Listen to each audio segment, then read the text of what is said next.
खट्टी मीठी कहानियाँ।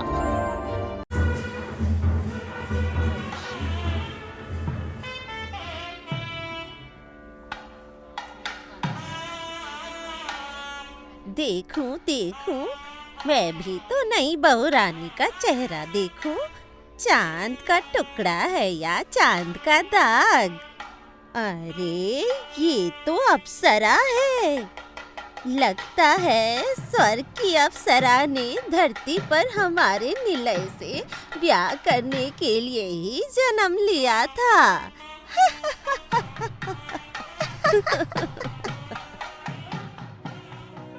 निलय और सोमा की शादी हो गई। निलय और सोमा कई वर्षों से एक दूसरे को प्यार करते हैं। निलय की मां चाहती थी कि उसके बेटे की शादी उसके पसंद से हो, पर ये हो न सका। ऊपर से उनकी बहुरानी सर्वगुण संपन्ना है। अरे वाह वाह, बड़ी सुंदर है ये। काम करने में भी लक्ष्मी है। देखकर तो ऐसा ही लगता है। वाह वाह, ये तो बड़ी सुंदर है। बिल्कुल लक्ष्मी स्वरूपा। गुण से तो ऐसा ही लग रहा है। अब चाहे लक्ष्मी हो या सरस्वती, इससे मुझे क्या करना रवि की माँ। मेरा क्या मेरा वो सहारा बनेगा? इससे मुझे कुछ फायदा होगा? हाँ हाँ, जानते हैं कि तुम कमर दर्द से परेशान रहती हो। तब तो लक्ष्मी सरस्वती स्वर्ग से नीचे भी आ जाए तो भी मेरा संसार नहीं चलेगा। ठीक है, देखो तुम तुम्हारी बहू को कैसे चलाती हो। अब मैं चलती हूँ, घर के काम काज भी पड़े हुए हैं। नहीं चलेगा, नहीं चलेगा। मेरे घर में ये सब नहीं चलेगा। क्या चलेगा और क्या नहीं चलेगा, वो मुझे बहू के हिसाब से, वो मुझे खुद अपने तरीके से समझने दीजिए। तुमने क्या समझ क्या रखा है बहू? मेरा बेटा क्या खाएगा और क्या नहीं खाएगा वो समझोगी तुम? उसका फैसला करोगी तुम? हाँ, उसे मैंने 9 महीने अपने गर्भ में पाला है। मुझे पता है कि उसे क्या पसंद है और क्या नहीं। तो अब से उसकी पसंद नापसंद का ख्याल मैं रखूंगी। बहू, तुम मुझसे जबान मत लड़ाओ। इतने दिन तो उसे अपने आंचल से बांध कर रखा था। अब जब शादी कर ही दी है तो उसे अपनी बीवी पर छोड़ दीजिए ना। आने दो आज निलय को। तुम्हारी ऐसी की तैसी तो मैं करवा के ही रहूंगी।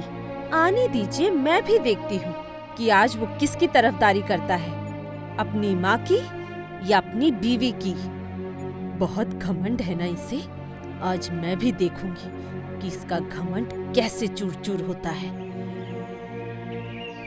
अरे लो, शुरू हो गया सास बहू का झगड़ा सुबह सुबह।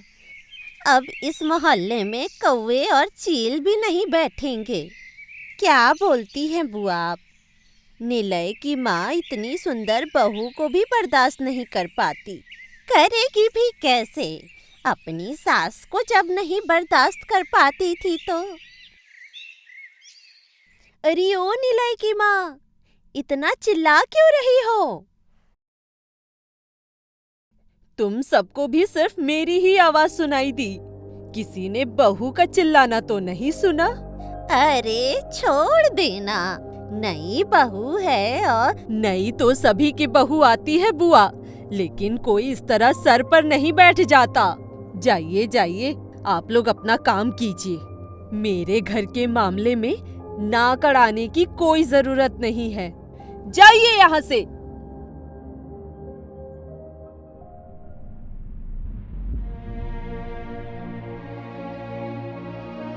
मेरा बेटा है, मैं उसे दूंगी। मेरा पति है, मैं दूंगी।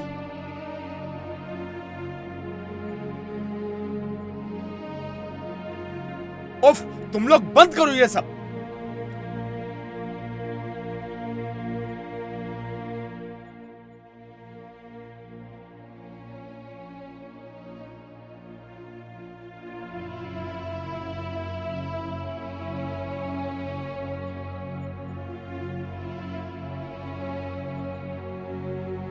तुम्हारी वजह से मेरा बेटा बिना टिफिन लिए ही चला गया।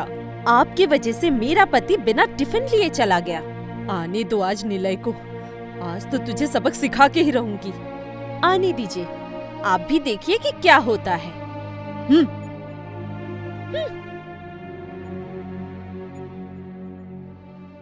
नीलू, तूने देखा ना बेटा, तेरी बहू ने सुबह सुबह कैसी जिद की थी। जिद? मैं खुद से तो तुम्हारे लिए कुछ भी नहीं कर पाती। सारा समय तो मुझे सिर्फ इनके मन मुताबिक ही चलना पड़ता है। मन मुताबिक ना कि ठेंगा। तू इसकी बात पर बिल्कुल भी विश्वास मत करना नीलू। वो जो कहेगी इस घर में वही होना चाहिए। ये तो चाहती है कि ये जो बोले इस घर में वही हो। अब से इस घर का तिल से लेकर तार तक भी यही देखेगी। मैंने तो ऐसा नहीं कहा। मैंने सिर्फ इतना कहा कि मेरे पति के लिए आप मुझे सोचने दीजिए।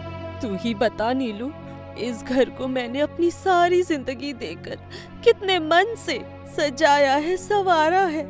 तुझे कितनी तकलीफों से पाला पोसा, इतना बड़ा किया है, और आज पराए घर की लड़की आकर इस तरह से। हाय हाय भगवान।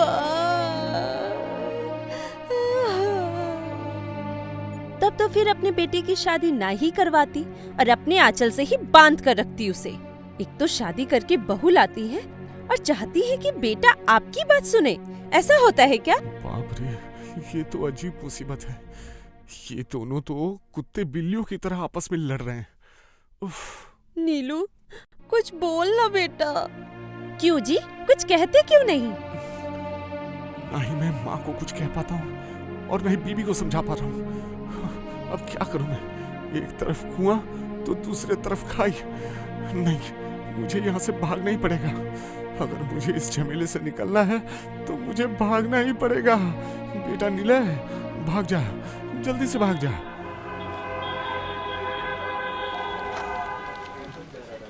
सब कुछ तो सुन लिया तूने, अब बता मैं क्या करूं? अरे बच्चू, इसी को कहते हैं दिल्ली का लड्डू। खैर छोड़, मैं एक सजेशन देता हूँ, अगर वो मान लिया तो देखना जरूर तेरे काम आएगा। कैसा सजेशन? कुछ दिनों के लिए यहाँ से भाग जा। क्या मैं कोई चोर हूँ क्या कि पुलिस के डर से भाग जाऊं? अरे बच्चू, तू चोर नहीं, उससे भी बड़ा अपराधी है, क्योंकि तू शादीशुदा है। हाँ, इससे क्या काम बनेगा? बनेगा, जरूर बनेगा, क्योंकि ये आजमाया हुआ नुस्खा है। क्या तूने ये खुद पर आजमाया था? और नहीं तो क्या, और झटपट उसका नतीजा भी निकल गया। ठीक है भाई, ये भी करके देख लेते हैं।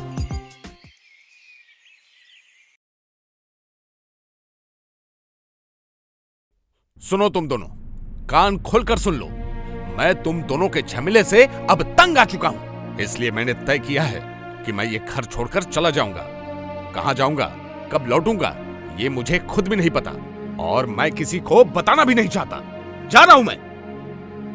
नीलू बेटा, मत जा। अजी, मुझे छोड़कर मत जाइए। दोस्त की सलाह मानकर निलय अपने ही घर के एक कोने में छुप जाता है। इधर निलय के घर से चले जाने के बाद से ही निलय की माँ और उसकी पत्नी का दिल बैठ जाता है। आप चावल के साथ क्या खाएंगी? तेरा जो मन वो कर। मेरा तो कुछ भी करने का मन नहीं कर रहा। मेरा भी नहीं। निलय चला गया, घर कैसा सूना लग रहा है। वो कहाँ गया होगा बहू, वो तो मुझे नहीं पता माँ। मैं भी आपकी ही तरह अंधकार में हूँ। सब मेरा कसूर है। मेरे अधिकार जमाने की आदत की वजह से मेरा बेटा आज ये घर छोड़कर चला गया। नहीं माँ, ऐसा मत कहिए। आपके बेटे पर आपका ही अधिकार है। नहीं बहू, जब बेटा बड़ा हो जाए और उसकी शादी हो जाए तो उस पर से माँ का अधिकार थोड़ा कम हो ही जाना चाहिए। असल में मैंने तुम्हारे साथ जो कुछ किया, मेरी सास भी मेरे साथ वही किया करती थी। तब तो नहीं समझ सकी, लेकिन अब समझ रही हूँ। बहू, तू उसे वापस ले आ बहू। मैं कहाँ जाऊंगी माँ? मैं तो ये भी नहीं जानती कि वो गए कहाँ हैं। वो अपने ऑफिस तो जरूर ही जाएगा। तू उसके ऑफिस में जाकर पता कर। जा, आज तो रविवार है माँ, आज तो ऑफिस की छुट्टी होती है, तो फिर तू कल चली जाना। माँ, मेरे अकेले जाने से नहीं होगा, आपको भी मेरे साथ चलना होगा अपने बेटे को वापस लाने। बहू, जाऊंगी, मैं जाऊंगी और जाकर उसे जबरदस्ती वापस लेकर आऊंगी।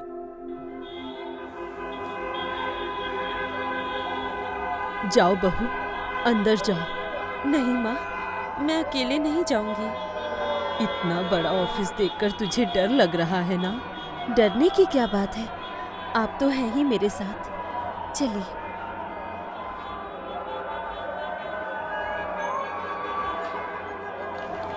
क्या बात है, किससे मिलना है आपको?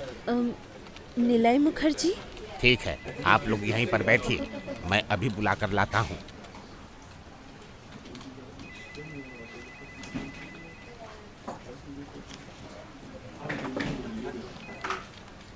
अरे ये क्या, तुम लोग अपने झमेले लेकर मेरे ऑफिस तक पहुंच गए? नहीं नीलू, हम कोई चापलूसी नहीं कर रहे, हम तुझे घर वापस लेने आए हैं। मैं नहीं जाने वाला। माँ ने तुम्हारी वजह से कल सारा दिन कुछ भी नहीं खाया। मेरी बहू ने भी अन्न का एक निवाला तक नहीं खाया। ये बड़ी अच्छी लड़की है सोमा। वापस चल नीलू, हमें अकेला मत छोड़, वापस चल। मैंने माँ के साथ तुम्हारे ऊपर अधिकार जमाने के लिए बहुत सारी तकरारें की, माँ की तकलीफ नहीं समझी। आज हम एक होकर दोस्त बन गए हैं। अब तुम्हें चिंता करने की कोई जरूरत नहीं है, हम अब झगड़ा नहीं करेंगे, वापस चलो। निलय अपने घर वापस आ जाता है।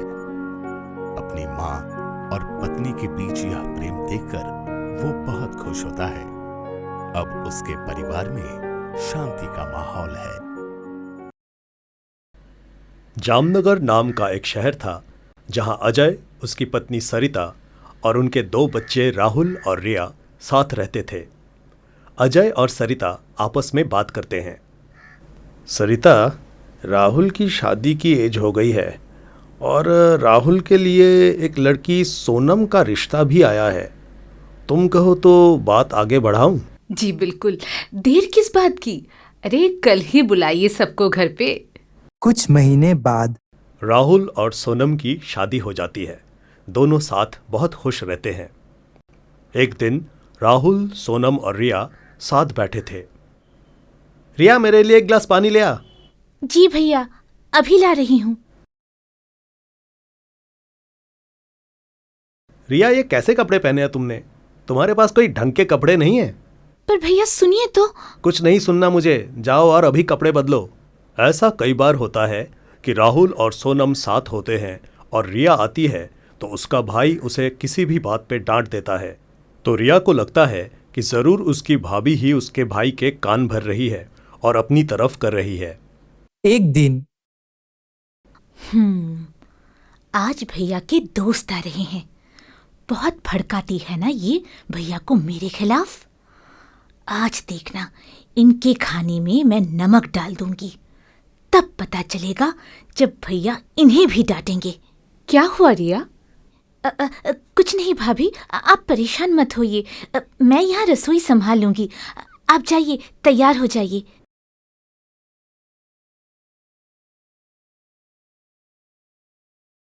एक दिन राहुल रिया को उसकी पढ़ाई और दोस्तों के लिए डांटता है। हमेशा भाभी की वजह से मुझे डांट पड़ती है। इन्हें अपना वो ब्लू सूट बहुत पसंद है ना। आज उसको ही काट देती हूँ, फिर इन्हें पता चलेगा कि जब कोई फेवरेट चीज खराब हो जाती है तो कैसा लगता है। हमेशा मेरे पीछे पड़ी रहती है। रिया, एक कप चाय बना दो। जी भैया, ला रही हूँ। रिया चाय लेकर रूम में जाती है तो देखती है सोनम भी वहीं है। तो रिया मन में सोचती है, आज तो मैं भाभी को रंगे हाथों पकड़ूंगी। ये मेरे खिलाफ भैया को हमेशा भड़काती हैं। आज मैं इन्हें सबक सिखा कर ही रहूंगी और ये झूठ भी नहीं बोल पाएंगी। देखिए, आपको हर बार रिया पर इस तरह चिल्लाना नहीं चाहिए। अब वो बड़ी हो गई है, अपने सही गलत के फैसले वो खुद कर सकती है। मैं उसका भाई हूँ, उसके लिए सोचता हूँ। अगर मैं नहीं बोलूंगा तो कौन बोलेगा? आप बिल्कुल सही कह रहे हैं, पर आपके समझाने का तरीका गलत है। आप ये सारी बातें उसे प्यार से भी तो समझा सकते हैं। आप एक बार उसे प्यार से समझा कर तो देखिए, वो ज़रूर समझ जाएगी। और छोटी छोटी बातों के लिए उसे टोका मत करिए। मैं भी तो लड़की हूँ, मैं भी उसके लिए अच्छा ही सोचती हूँ। आप मुझसे कह दीजिएगा, मैं उसे समझा दूंगी। देखिए, मैंने आज तक आपसे कुछ नहीं मांगा, पर आज मांग रही हूँ। आप मुझसे आज वादा कीजिए कि आप उसे अब से नहीं डांटेंगे और प्यार से समझाएंगे। ठीक है, मैं वादा करता हूँ तुमसे। रिया सब सुनकर दुखी हो जाती है और उसे अपने उस दिन की हरकतों पे अफसोस होता है।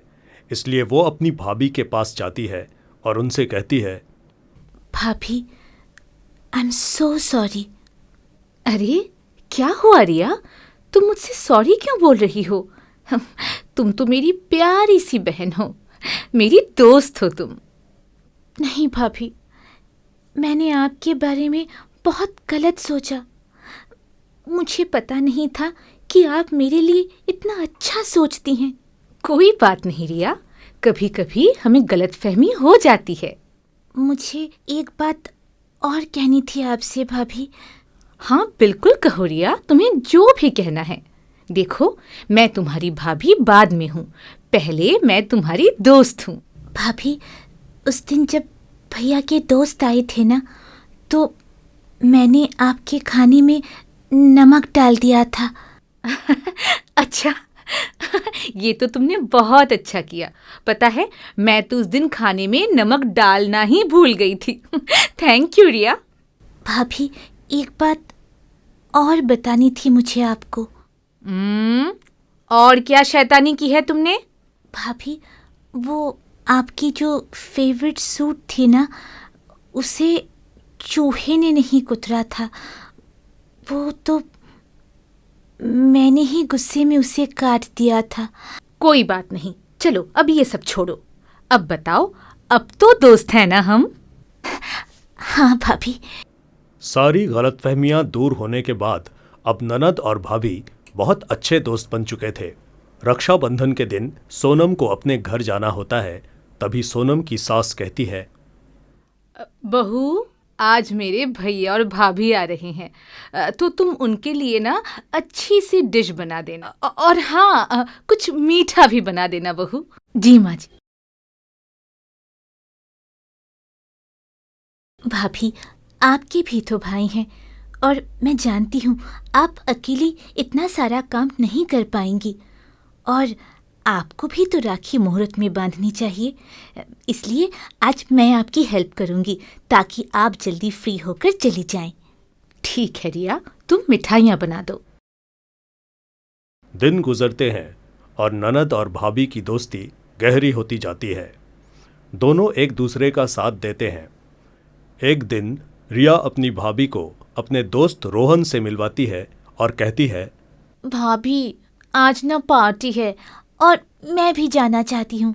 क्या आप भैया से मुझे परमिशन दिला सकती हैं? अच्छा, कहाँ है पार्टी और किसके साथ जा रही हो?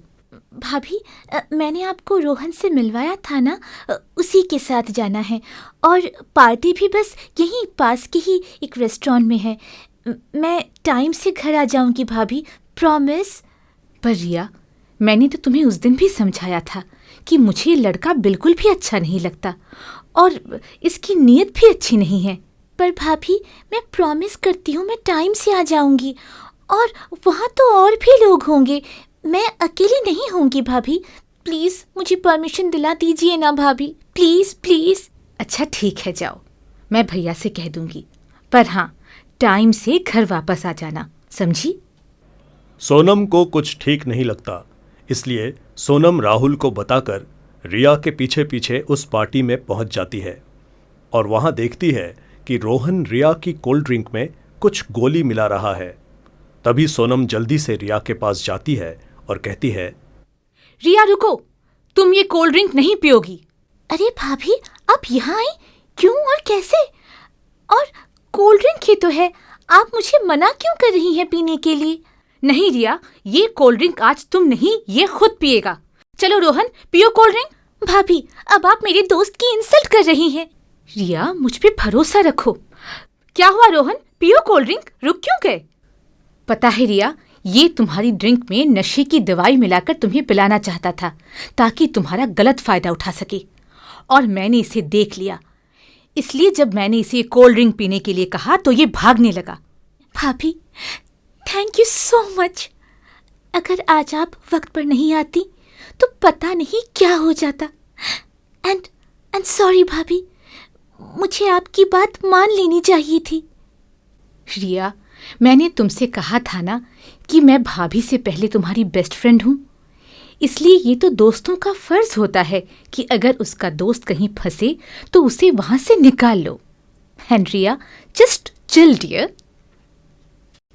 रिया और सोनम अब एक दूसरे के इतने करीब हो जाते हैं कि उनके रिश्ते में एक अलग ही मिठास होती है। वो दोनों एक दूसरे से दोस्त की तरह सारी बातें भी शेयर करने लगे और बहनों की तरह एक दूसरे से लड़ाई भी करते और समय समय पे एक दूसरे की टांग भी खींचते थे। लालपुर नाम के एक छोटे से शहर में सरोज, उसकी बेटी और उसकी 2 बहू साथ रहते थे। सरोज के दोनों बेटे शहर से बहुत दूर काम करते थे, इसलिए वो अपनी पत्नी को ही पैसे भेजा करते थे, क्योंकि उनका घर आना साल में एक बार ही होता था। एक दिन फोन की रिंग बजेगी और सरोज फोन उठाएगी। हेलो। अरे बड़े बेटे, कैसे हो तुम? और बेटा, तुम्हारा काम कैसा चल रहा है? माँ, सब अच्छा है यहाँ। तुम कैसी हो? और छुटकी कैसी है? सब ठीक तो है ना घर पे? हाँ बेटा, सब बढ़िया है। पर क्या है ना कि अब सीमा भी बड़ी हो रही है और उसके स्कूल की फीस भी बढ़ गई है। तो बेटा, तुम कुछ पैसे बहू के हाथों मुझे भी दिलवा दिया करो। अब जब से तुम्हारे पापा नहीं रहे, तब से हम दोनों बस तुम्हारे ही आसरे हैं बेटा। हाँ माँ, ठीक है माँ, मैं भेज दिया करूँगा। रानी आपको पैसे दे देगी, आप परेशान मत हो माँ। दिन गुजरते हैं और सब अच्छा चल रहा होता है। दोनों बहू अपनी सास को पैसे भी दिया करती थी। एक दिन देवरानी पलक अपनी जेठानी से कहती है, दीदी, आपको पता है, मैंने ना कल सीमा को स्कूल के लिए जाते हुए तो देखा था, पर पता है दीदी, वो ना बस स्कूल जाने का नाटक कर रही थी। हाँ, असल में तो वो आपके दिए हुए पैसों को मौज मस्ती में उड़ाती है। अरे नहीं पलक, तुम्हें जरूर कोई गलतफहमी हुई है। सीमा ऐसी लड़की नहीं है और तुम्हें भी ये सब नहीं सोचना चाहिए। आखिर वो हमारे पति की बहन है। अब दीदी, आप मत विश्वास करो, मैंने तो बस बता दिया है आपको। कल आपके भी बच्चे होंगे, उनके लिए भी आपको खुद ही करना होगा, क्योंकि ये दोनों माँ बेटी तो जेब खाली दिखा देंगी। रानी पलक की बातें सुनकर सोच में पड़ जाती है कि कहीं ऐसा तो नहीं देवरानी सच बोल रही हो, पर वो अपने मन से ये फिजूल ख्याल निकाल देती है। और कुछ दिन बाद, दीदी, आपको पता है सासू माँ ने कितनी महंगी साड़ी खरीदी है। चलो चलो दिखाऊं आपको। आपको भरोसा नहीं है ना मुझ पे? तो फिर आइए मेरे साथ। पलक रानी को एक साड़ी का दाम दिखाएगी 3000 और रानी का कान भरेगी। देखा दीदी, जब आपने परसों सासू माँ से कहा कि माँ जी कुछ पैसे दे दीजिए, सब्जियां लानी है, क्योंकि इस बार इन्होंने पैसे नहीं भिजवाए, 1-2 दिन लेट हो जाएंगे, तो इन्होंने झट से मना कर दिया। कहा कि बेटा, मेरे पास तो पैसे हैं ही नहीं।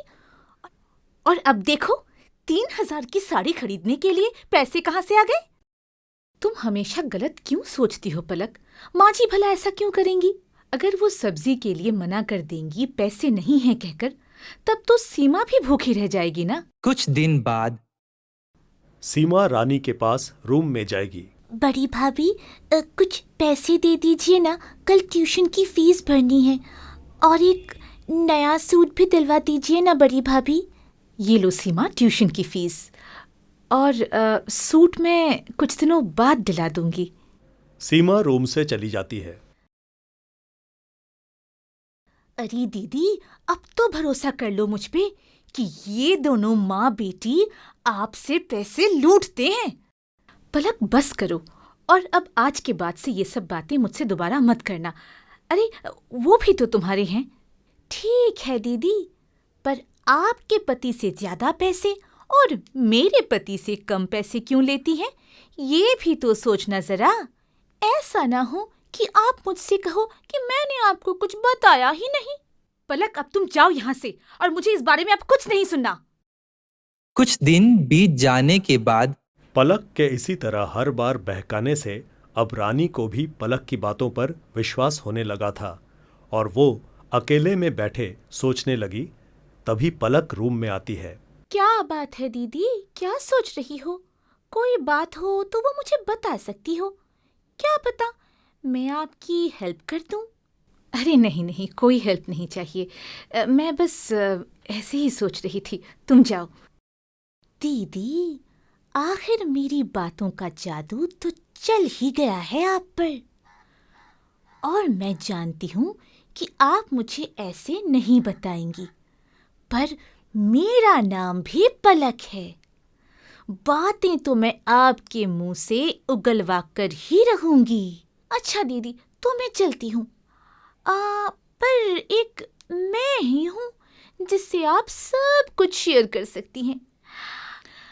चलो, अगर आप शेयर नहीं करना चाहती तो मैं चलती हूँ। अच्छा देवरानी, सुनो ना, दरअसल वो मुझे कुछ कहना था, पर कैसे कहूँ समझ नहीं आ रहा है। बस मुझे ऐसा लगता है कि तुम्हारी बात सही थी। माँ जी और सीमा अब मुझसे कुछ ज़्यादा ही पैसे मांगने लगी हैं, और मैं मना भी नहीं कर पाती हूँ उन्हें। मैं क्या करूँ? पर इस तरह तो मैं कभी सेविंग्स भी नहीं कर पाऊंगी। अरे दीदी, बस इतनी सी बात पे आप घबरा गई हैं। मैं हूं ना, मैं आपकी देवरानी बाद में हूँ, पहले आपकी छोटी बहन हूँ। और आप एक काम कर सकती हैं, अगर आपको सही लगे तो।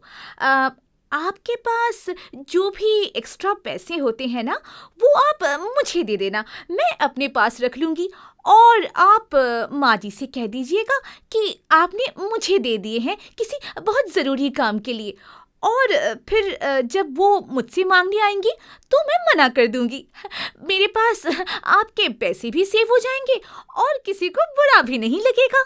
समय गुजरता है और अब रानी अपने पैसे पलक को देना शुरू कर देती है, पर रानी के दिल में ख्याल आता है कि बस पलक की बातों पे ऐसे भरोसा करके माँ जी का दिल नहीं दुखाना चाहिए। इसलिए वो अपनी एक दोस्त को फ़ोन पर सारी बातें बताने के बाद उसे पूछती है, हेलो, कैसी हो?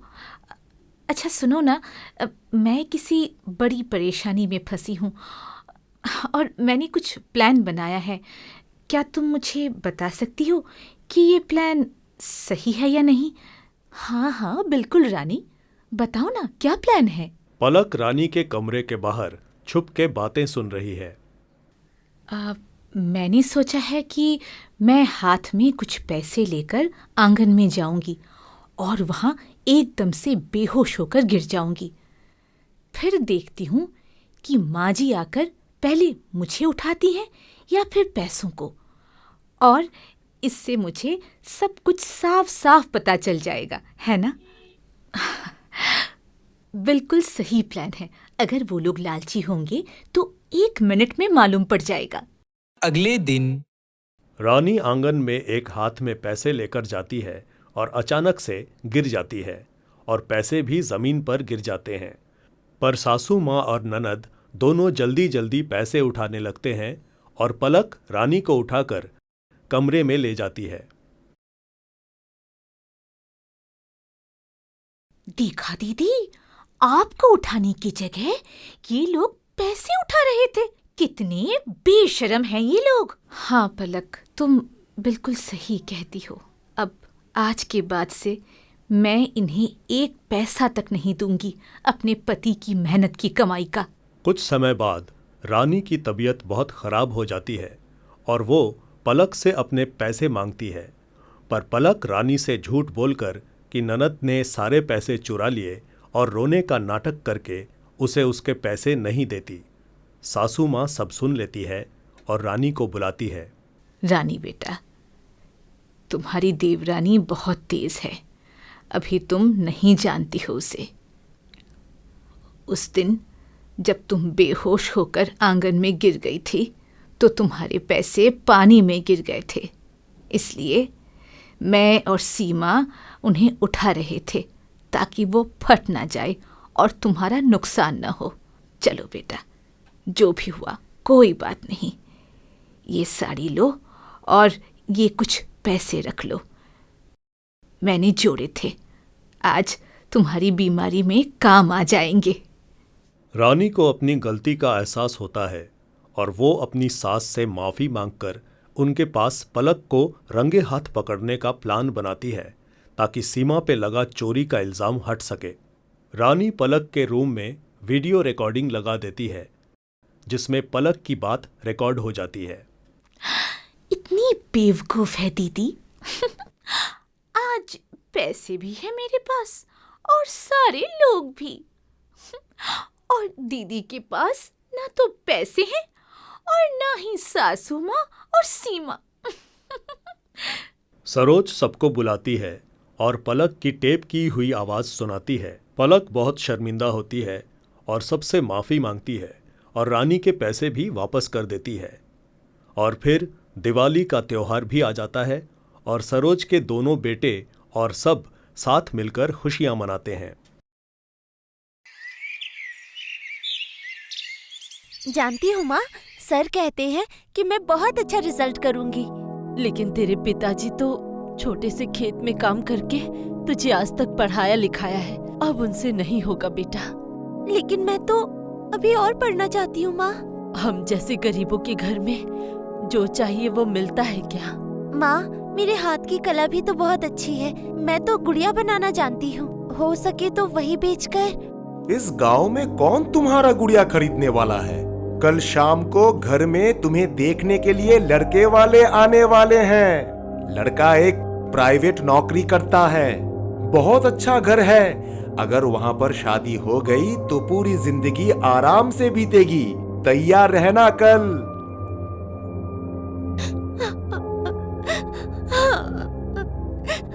मत रो बेटा, अपने भाग्य और ईश्वर पर भरोसा रख।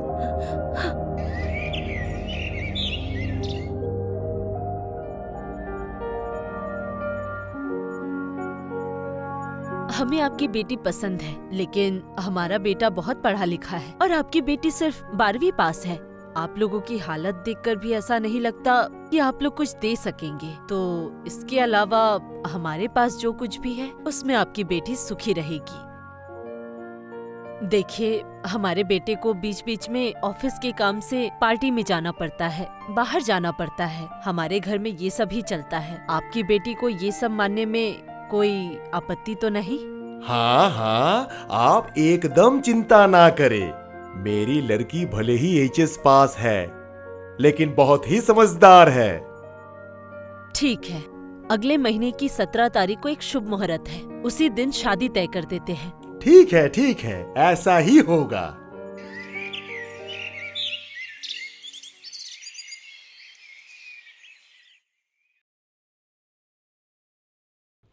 माँ, आज रात मैं घर नहीं आऊंगा, ऑफिस में पार्टी है। ठीक है बेटा, जाओ नंदा, तुम रसोई में जाओ और अच्छे से खाना बनाना। आज काम वाली नहीं आएगी और बर्तन धोने के बाद घर भी साफ कर लेना। जाओ। ठीक है माँ।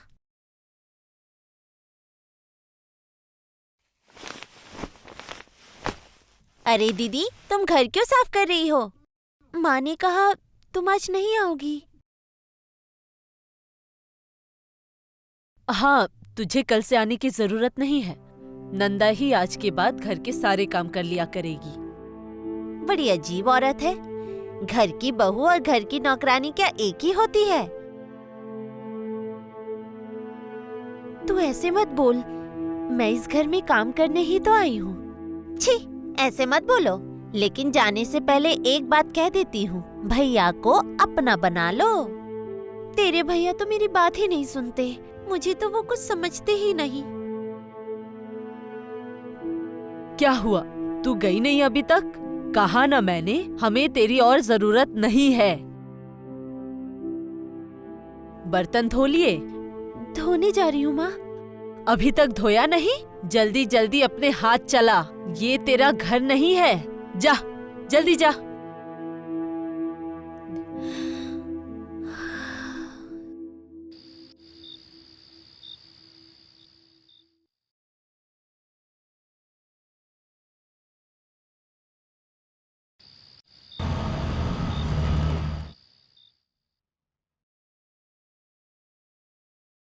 इतनी रात तक तुम कहाँ थे? वो मैं तुम्हें नहीं बताऊंगा। हाय रे मेरी किस्मत, एक तो मैं अपने मायके भी नहीं जा पाती, ऊपर से मेरे ससुराल के लोग मुझे इंसान ही नहीं समझते।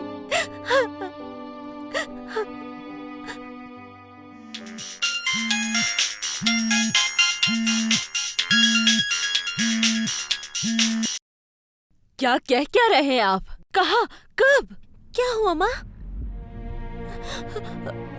पुलिस कह रही थी मेरे बेटे का एक्सीडेंट हो गया, वो रास्ते में ही मर गया।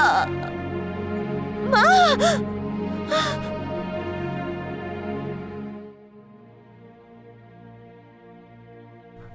माँ, घर में चावल नहीं है, अब क्या होगा माँ?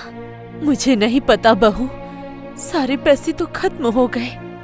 माँ, मैंने बहुत सारी गुड़िया बनाई है, एक बार उन सबको बेचने की कोशिश करूं? और तो कोई उपाय भी नहीं है, जा।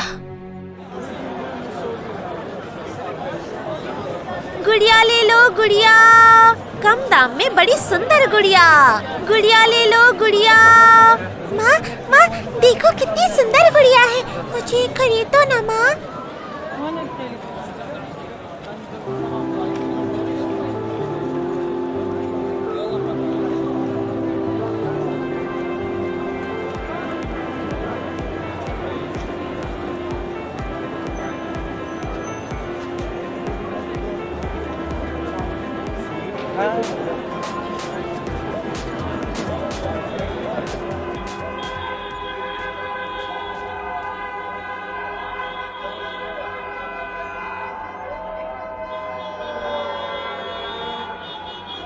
नमस्कार, मैं प्रवीण।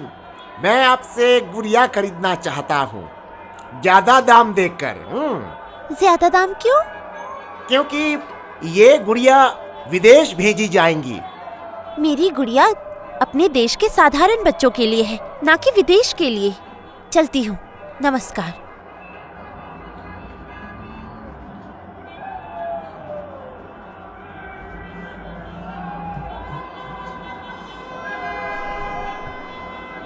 आप क्या नंदा की सास हैं? सुनिए, 4 गुना ज्यादा दाम देकर गुड़िया खरीदूंगा। लेकिन मेरी बहू बहुत ईमानदार है, वो ज्यादा कीमत नहीं लेगी। मुझे पता है, मैं आपको ज्यादा दाम दूंगा। सिर्फ अपनी बहू को मत बताइए। दाम के अलावा जो पैसे हैं वो अपने पास रख लीजिएगा। एक शर्त है, जो कुछ भी मैं आपको दूंगा वो आप गुड़िया के अंदर रख दीजिएगा, ठीक है? ये लीजिए।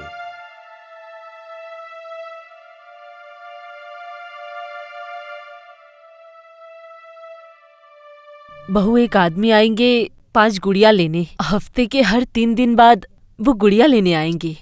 इतनी सारी गुड़िया कैसे बनाऊंगी माँ? अरे, तुम बनाओगी और मैं सिलाई करूंगी। तुम 5 गुड़ियों को रख दो। अच्छा माँ, मैं बाजार जा रही हूँ।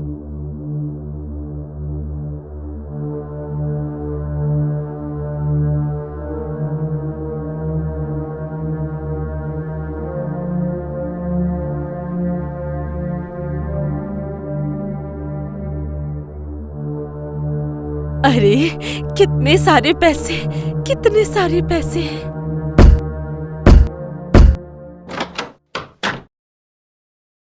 आप क्या नंदा बसु हैं? हाँ बोलिए। घर में और कौन कौन है? मेरी सासू माँ। बुलाइए उन्हें। माँ। सच सच बताइएगा, गुड़िया कौन बेचता है? मैं। आपके घर पर जो गुड़िया तैयार हो रही हैं, उनमें कुछ चीजें पाई गई हैं जो गैर कानूनी है। सच नहीं बताने पर सीधा जेल में डाल दूंगा। सच सच बताइए, कौन खरीदता है आपसे गुड़िया? प्रवीण मेरे पास आया था। उसने ज्यादा कीमत दी और कहा कि इन गुड़ियों में ये पैकेट में डाल दो। इसीलिए मुझे समझ नहीं आया कि ये इतनी खराब चीजें हैं। वो फिर कब आएगा? कल आएगा।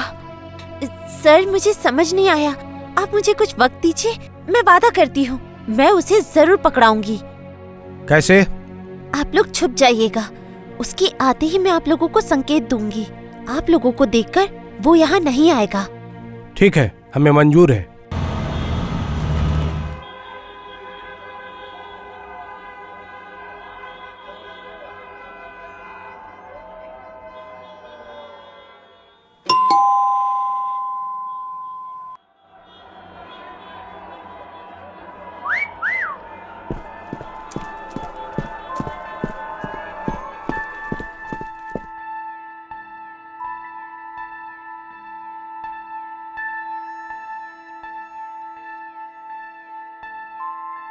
देखिए, कुछ बुरा मत मानिएगा माँ जी, आज आप अपनी बहू के कारण बच गई हैं। खबरदार, अपनी बहू को बताए बिना आप कोई भी काम नहीं करेंगी। चलता हूँ। मुझे माफ कर दे बहू। जी माँ, मैं तो आपकी बेटी की तरह हूँ। क्या माँ अपनी बेटी से माफी मांगती है? हाँ?